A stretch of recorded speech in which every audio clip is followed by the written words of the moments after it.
Good morning guys! Recipe na ating gusto na namang ibahagi sa inyo ang paraan kung paano natin lutuin ang ating putserong baboy na ito. Ayan, meron tayo dito ang putserong baboy na masarap.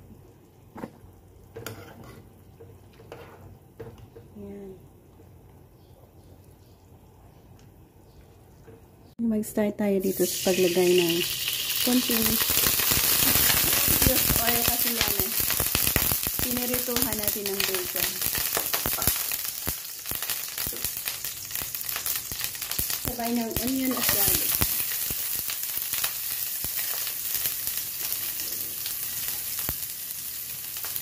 Next, ang slices ng ating baboy.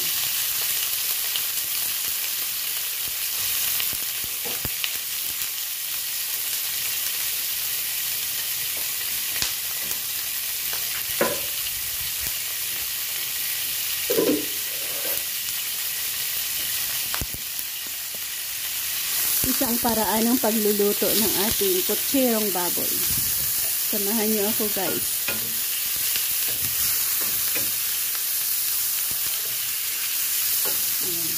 Hayaan natin mag-brown dyan o maluto. Cover.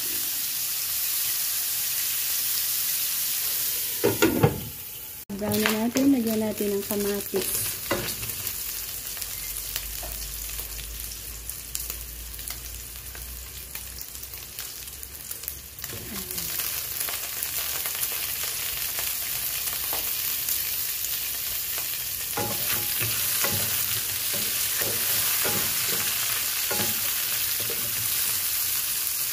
Lagyan natin ang oyster sauce.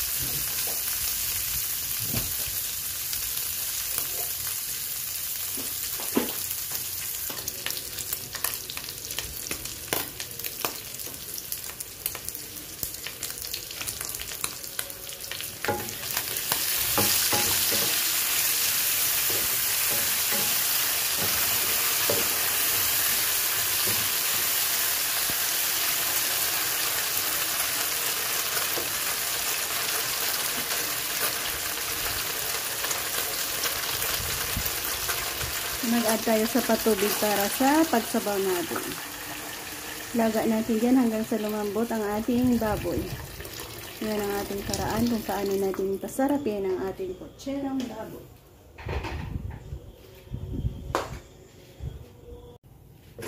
Pwede na natin i-add ang ating saging sabaw. Meron tayo dito saging. In the same time, pwede na rin natin i-add ang patatas. Ayan, patatas.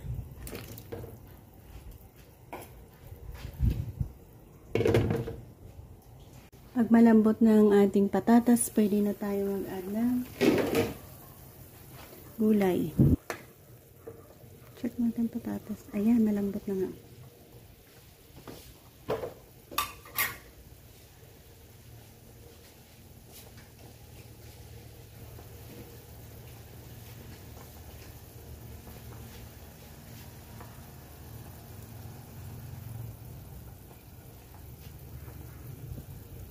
Yan, iginisa natin ang ating onion, garlic, at baboy natin.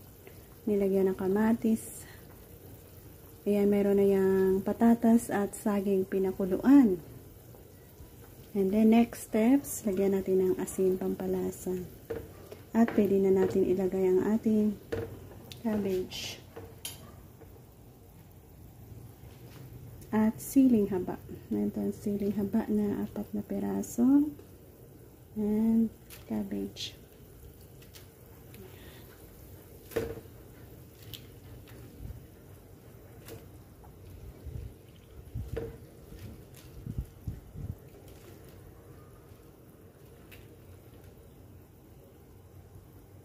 Cover and hayaan nating mag-steam cook muna ang ating cabbage dyan.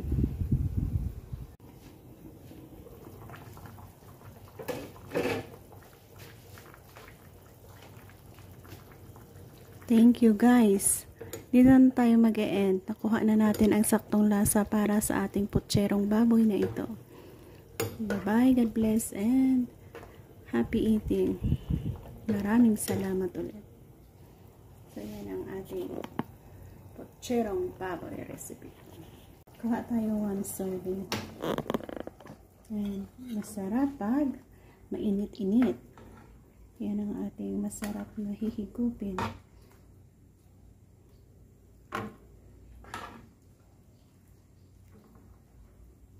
Manamit ng potcherong baboy.